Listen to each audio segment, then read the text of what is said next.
Welcome to Loop TV. I'm your host, Gene Munster, along with, Doug Clinton. You may not know Will Thompson. He is one of the brightest stars at Loop. And we're going to be talking about Zillow Opendoor and Loop's announcement today that we are investors in Zillow and Opendoor. And the headline is that iBuying, buying homes online, is going to transform the residential retail market.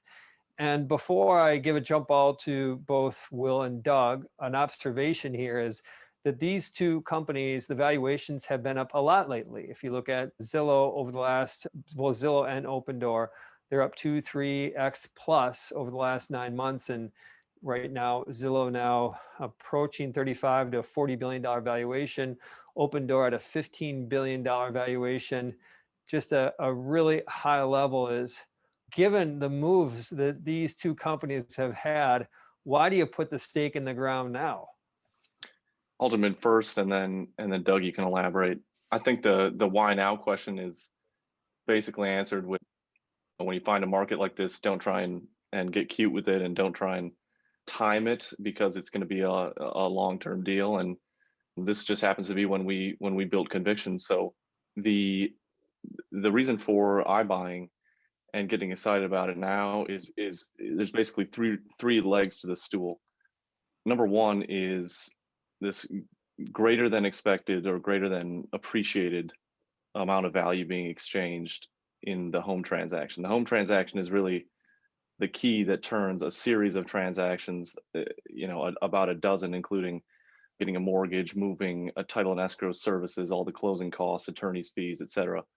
And you ask anyone, how much does it cost to sell your home? They'll say 6%. 6%, right? Buyer and seller agent fees. And based on our, average in the US math, it's more like 15%.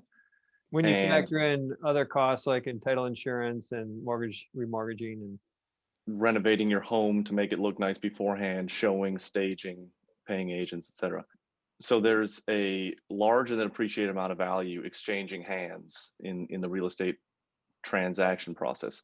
That's leg one. Leg two is that we think of Zillow and Opendoor as comprehensive real estate transaction platforms. They'll commonly be referred to as home flippers or something. And we don't think that the primary way they're going to generate value is, buying low, selling high, and selling the home for more than they paid for it. There's generally a few hundred basis points of price appreciation based on the renovations they did. But the main way that they're going to create value is by basically monetizing the customer and by getting sales volume, so that when they have a certain amount of people buying and selling homes on their platform, they're able to have super high attach rates on things like mortgages, moving services, closing services, etc. the brokerage too. Right. In Zillow's case, yeah. And so we think of that 15% that's changing hands as basically their opportunity, and they are going to be, looked at more like we like to give them the payments and e-commerce comps, because we think that if you translate their sort of business into basically the revenue from the home sale times a take rate, which is going to be the fee that they charge plus any services, the margin on any services, and minus the holding and selling costs, then they start to look like a very complex payments company with a house in between. Zillow is a payments company. I love it. Let me ask you this. When you think about the iBuying market, and question for Doug, as you think about that, the opportunity as someone, we've covered tech for a long time. We've been investors in tech for a long time. When I hear a tech company getting into buying homes, I see red flashing lights. The question is this going to be 2008, the real estate market rolls over, and it's been nice knowing Zillow and Opendoor? I don't know that necessarily is a risk. I think there's always going to be some risk to the assets that they're holding, but generally they're holding these assets for a relatively short time period. So if we have a real estate crash, an acute crash, then these stocks would certainly suffer. I don't think they would go out of business, though. I think they'd have to unwind their inventory and then come back once the market sort of returns. What I would say, though, is to your point about the market holding these assets, holding homes, owning homes on their balance sheet. Is it dangerous? I think that the reality is this is an e-commerce like transaction that is uncomfortable for most companies to do. A company like Amazon, they don't want to get their hands dirty holding on to inventory in the form of homes. They, even as a company, you think about their business, they've moved more and more over time toward third party type merchandising. Obviously, they do a lot of first party stuff. They create a great customer experience through that. But I think that, Amazon and the companies that are really good at traditional e-commerce, they don't want to do something as complex as own a home. What I think, to Will's kind of last point, is really important. The thing that I would say is the most important component of our thesis here is that Zillow and Opendoor are really fintech companies. I mean, these are fintech companies. I'll say it twice for emphasis. They just happen to hold the asset that they are transferring between two parties. What I think is really special that we should realize here is that you think about a traditional e-commerce company, Amazon, they have to get a physical product from a warehouse, whether it's a first party or third party transaction, and get it to the end customer. So there's a logistical component there that's really complex. In the case of a real estate transaction, what's really unique, the home doesn't move. You don't have to move anything. There's no logistical headache. It's really just paperwork. So other than holding the asset, like you mentioned, which is different, the transaction from a logistics standpoint is actually much easier than a traditional e-commerce transaction. For sure. And so what I would argue is that think about these companies, forget about the fact that they're holding real estate, and just think about that take rate and the service that they're providing by temporarily holding these assets. That to me looks a lot more like a fintech company than I think a real estate company. And I want to put an observation here as we've talked about potentially investing and ultimately deciding to invest in these companies. One analogy came up to me is when Amazon was getting into logistics, that there was some apprehension a lot from investors that why this is an e-commerce company, I don't want them to be getting into logistics. It turned out to be a competitive moat.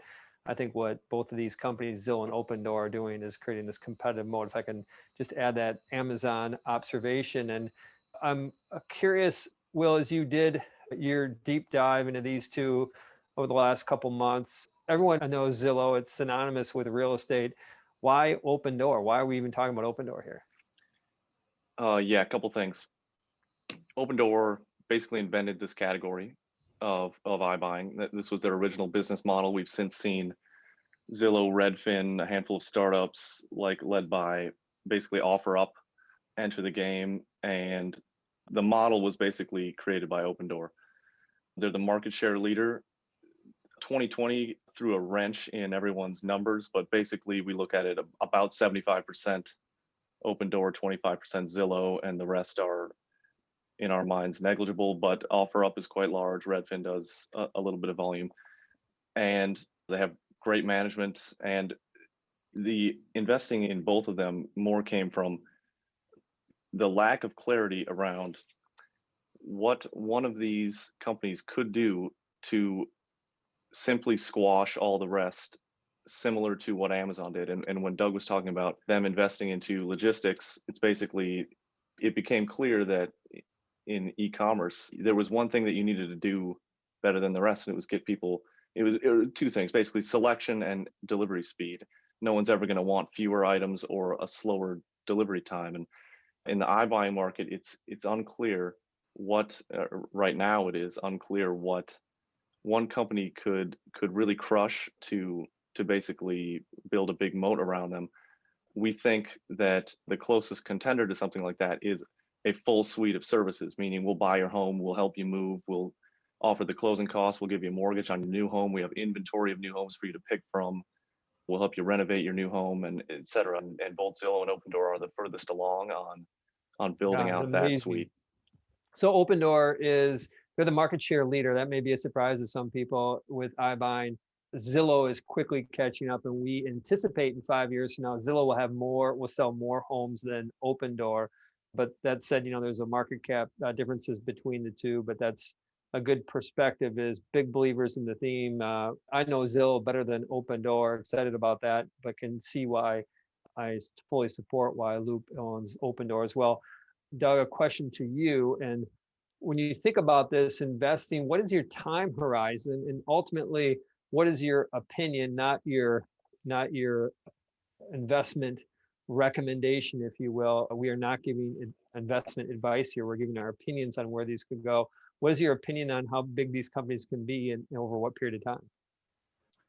The way that we always think about investing is over very long periods of time. We are long-term oriented, transformative technology investors. And so we think that these are companies we want to own for at least 5 years at a minimum, probably more.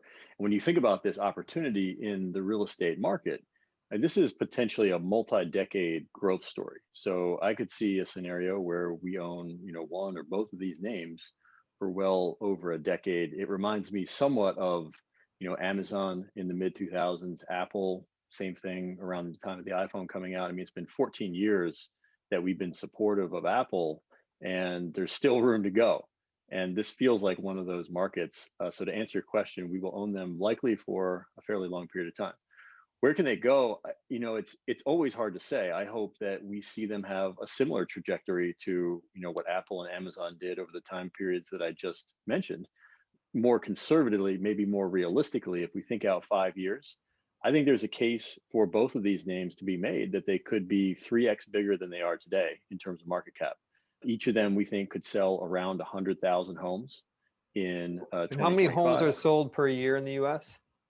It's about a little over 5 million. Is that right, Will? 5.4 is the average for the last 5 years, 5.4. basically. Yeah. Okay. So think of it as even if they're each selling, a couple 100,000 between them or a little more, you're still only at 5-ish%, 6% penetration in 5 years. So there's still, like I said, that multi-decade opportunity. But I think if you think about, earnings and investors starting to pay attention to these names at that point, you put an Amazon-like multiple, which this may sound crazy, but Amazon has had a multiple generally in the low hundreds over the past decade. You put a multiple like that out on their 2025 earnings, and you get to the market caps that are kind of 3x from where they are today. And I'll leave you just with a quick story, and then I'll turn it back to you, Gene. When we got positive on Amazon, this was 2009, I believe, stock had gone from 40 to 80. And everybody said, you guys missed it. You missed the whole move. And I think I've probably told this story before, but it's one that sticks with me because it taught us a really valuable lesson, which is when you have a company that is building incredible products into these massive markets, market cap has no real limits. There's no rule that says, well, your stock just doubled. Or in the case of Zillow, I mean, from its lows in March, I think we're maybe 4 or 5x now off of those lows. So we might seem crazy investing in a company that's had such a rapid move here.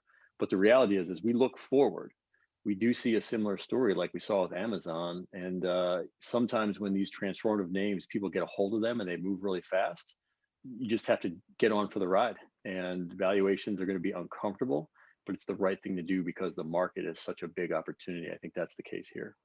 I remember agonizing over that headline because I thought this is 2011 with Amazon. We're going to take some heat. The headline that we ended up on is late to the party ain't over. And I think that's probably a good place to end today. Will, great to have you aboard. Come back anytime. Doug, as always, on behalf of Will, Doug, and Gene and Loup TV, bye for now.